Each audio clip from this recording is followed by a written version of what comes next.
अस्सलामुअलैकुम।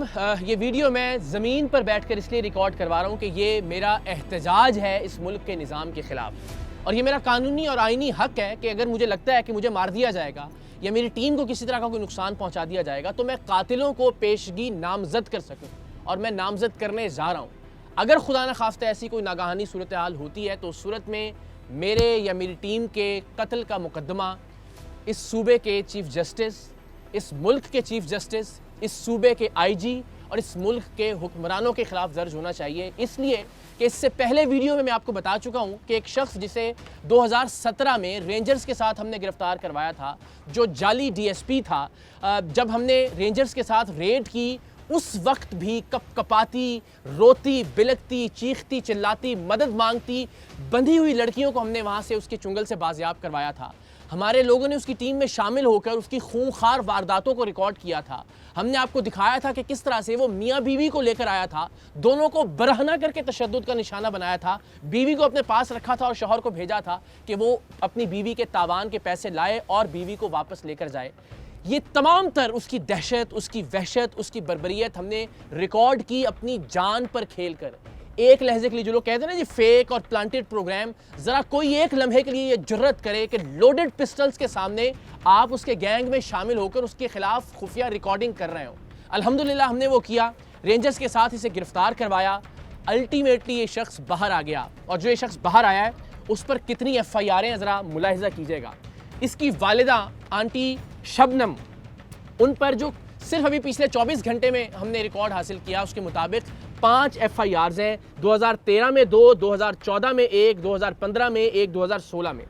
इसी तरह जो शख्स जो हमने गिरफ्तार करवाया, जो जाली डीएसपी था और उसने अपने इर्द गिर्द जाली पुलिस बना रखी थी, उस पर सिर्फ अभी जो हमने 24 घंटे में इंफॉर्मेशन हासिल की 7 FIR हैं। कत्ल की, इक़दाम कत्ल की, मनशियात की, डकैती की, राहज़नी की, गैर कानूनी असलहे की, अगवा बराए तावान की। और ये शख्स आज भी सुबह अदालत में धमकी दे के गया है कि मैं देख लूँगा टीम सरेआम को। आज पेशी थी और आज भी उसकी ज़मानत, जो अबूरी ज़मानत उसने हासिल की थी, वो कंटिन्यू हुई है और अगली तारीख पड़ गई है।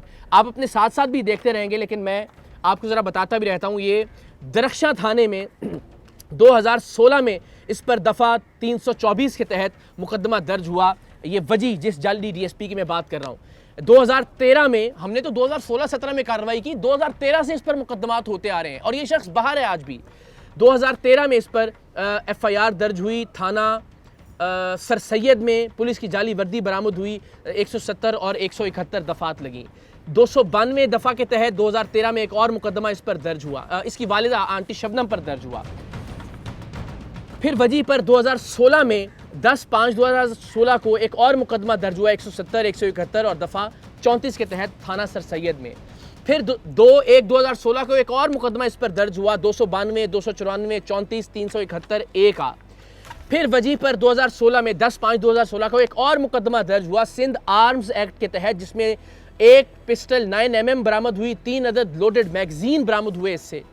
फिर वजी साहब पर 2014 में एक और मुकदमा दर्ज हुआ जिसमें 1140 ग्राम चर्स बरामद हुई, और मेरी इल्म के मुताबिक 1000 ग्राम से ज़्यादा पर सज़ाए मौत होती है। लेकिन ये साहब आज भी बाहर हैं और धमकियाँ दे रहे हैं।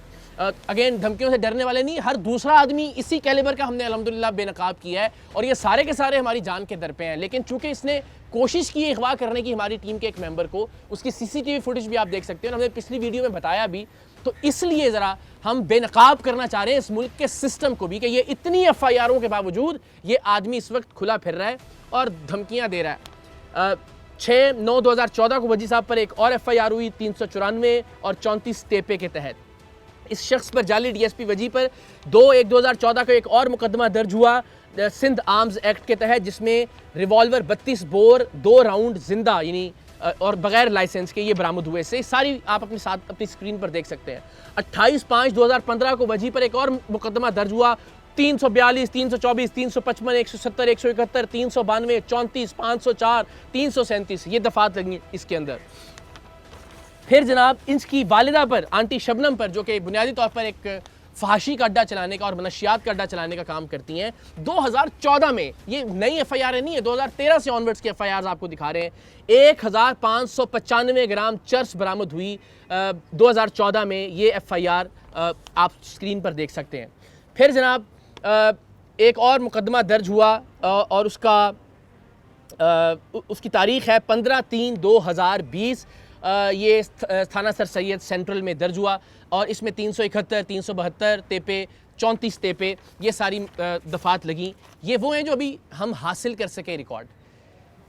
इस कदर ख़तरनाक मुजरिम, कत्ल, इक़दाम कत्ल, मनशियात, गैर कानूनी असलहा, अगवा बराए तावान, जिसे रेंजर्स के साथ हमने गिरफ़्तार करवाया, जो इस वक्त बाहर निकल कर हमारे एक मेंबर को गिरफ़्तार कर अगवा करके तशद्दुद की गरज से उसने उसको बताया कि मैं तुम्हें हब चौकी पर ले जाकर टुकड़े करके मारूंगा और बाकी मेंबरों को भी टीम सरेआम के।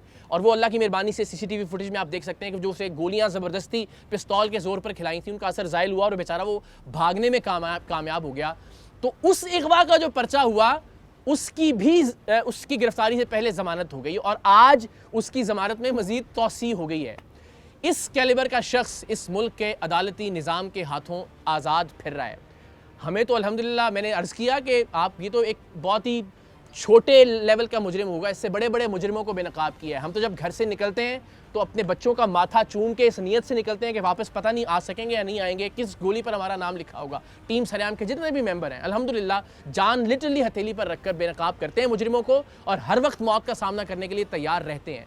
लेकिन जो ख़तरनाक चीज़ है, एक तो ये कि एक ऐसा आदमी जिसने टीम सरेआम की मदद की, वो अगवा हुआ, अगवा होने से वो बच निकला किसी तरह से, और उस पर जो FIR हुई उसमें उसको ज़मानत मिल गई उस मुजरिम को जिस पर दर्जनों मुकदमात हैं, कत्ल के, इक़दाम कत्ल के, असलहे के, अगवा बराए तावान के। और इससे बढ़कर ये कि आज भी अदालत में खड़े होके वो उस शख्स को धमकी दे रहा है कि मैं देख लूँगा तुम्हें भी और टीम सरेआम को भी। तो ये मुझे नहीं पता कि कौन सा लफ्ज़ इस्तेमाल किया जाना चाहिए इस मुल्क के निज़ाम इंसाफ के लिए। पुलिस एहलकार ज़ाहिर वो यही कर सकते हैं, उन्होंने ये इतने सारे पर्चे दिए हैं उस पर। अब ज़ाहिर अदालतों का काम है कि उसको सज़ा दी जाए, कम से कम ऐसा ख़तरनाक आदमी बाहर ना हो। 3 साल ये जेल में रहकर आया है और जेल में रहने के बाद इसने एक पूरा गैंग तश्कील दे दिया है और बाहर आकर जो ये कार्रवाइयाँ कर रहा है उसकी भी हम तफसीलात इंशाल्लाह जल्द आप लोगों से शेयर करेंगे। लेकिन आप सोचें, इस मुल्क में क्या आप और मैं अपने बच्चों को छोड़कर मरना पसंद करेंगे इन हालात में कि जब एक क्रिमिनल इतना ताकतवर है, एक फहाशी का अड्डा चलाने वाली उसकी माँ इतनी ताकतवर है कि इतने मुकदमात में वो इस वक्त भी ज़मानत पर है और धमकियाँ दे रहा है। और आज ही उसने एक मोबाइल शॉप पर जाकर हमारे ही एक मेंबर के शनाख्ती कार्ड पर एक मोबाइल फ़ोन भी ख़रीदा है और उसकी भी तस्वीर हमें मौसूल हो गई हैं। ये हाल है इस मुल्क का। हमें कहा जा रहा है कि जी आप पुलिस की सिक्योरिटी ले लें जब तक हम इस शख्स को गिरफ्तार नहीं करते। किस चीज़ में गिरफ्तार करेंगे? ये इतने सारे मुकदमे हैं, सब में तो उसकी बेल हो गई, वो बाहर आ गया है। मैं शुक्रगुजार हूँ DIG साउथ का, SSP साउथ का, SP साउथ का, SSP इन्वेस्टिगेशन बशीर बरोही साहब का, शिराज साहब का, जितने भी अहबाब हैं फ़ोन कर रहे हैं, हमदर्दी का इजहार कर रहे हैं, कह रहे हैं जी पुलिस एहलकार भिजवा देते हैं आपके साथ, टीम के साथ। लेकिन हम आवाम के टैक्स के पैसों से सिक्योरिटी नहीं लेंगे। हम अपने तौर पर जो कर सकते हैं वो कर रहे हैं, लेकिन इन्हीं वसाइल को इस्तेमाल कीजिए इस तरह के मुजरिमों के ख़िलाफ़ खुदा के वास्ते। वरना कोई भी शख्स जिसका बस चलेगा वो इस मुल्क से चला जाना चाहेगा। वो नहीं चाहेगा कि इस तरह के निज़ाम इंसाफ के अंदर अपनी औलाद को छोड़कर वो इस दुनिया से रुखसत हो। सो मेरी जितने भी अरबाब इख्तियार इस वक्त देख रहे हैं, बिलखुसूस अदालत से मुतल्लिक़ा जो शख्सियात हैं, अल्लाह ने जिन्हें इख्तियार दिया इंसाफ का, उनसे दस्तबस्ता दरख्वास्त है, इस क्रिमिनल रिकॉर्ड का हामिल शख्स भी अगर इस वक्त आज़ाद फिर रहा है तो फिर वो लोग जो तनकीद करते हैं वो तो करते ही हैं, मैं भी तनकीद कर रहा हूँ। अगर इस पे तौहीन अदालत लगती है तो मैं हाजिर हूँ, गिरफ़्तार कर लीजिए, जो सज़ा बनती है आप बिल्कुल सज़ा दीजिए। लेकिन अपने बच्चों के लिए, अपने बच्चों के मुस्तक़बिल के लिए हम आवाज़ उठाते रहेंगे। मकसद कोई हमदर्दी वसूल करना नहीं है, कोई सिक्योरिटी लेना नहीं है और ना इंशाअल्लाह अज़ीज़ हम लेंगे। मकसद सिर्फ बेनकाब करना है इस मुल्क के निज़ाम इंसाफ को, ये बताना है कि इस मुल्क में मुजरिम, कातिल, अगवा करने वाला, फहाशी का अड्डा चलाने वाला, मनशियात का अड्डा चलाने वाला कितना ताकतवर है और सच दिखाने वाला और सच को बेनकाब करने वाला कितना वल्नरेबल है, कितने ख़तरे में है। अल्लाह ताला पाकिस्तान का हामी नासिर हो। हम अपने हिस्से की शम्मा रोशन करते रहेंगे, चाहे उस शम्मा में, उस दिए में हमें अपना लहू शामिल करना पड़े। इंशाअल्लाह। पाकिस्तान जिंदाबाद।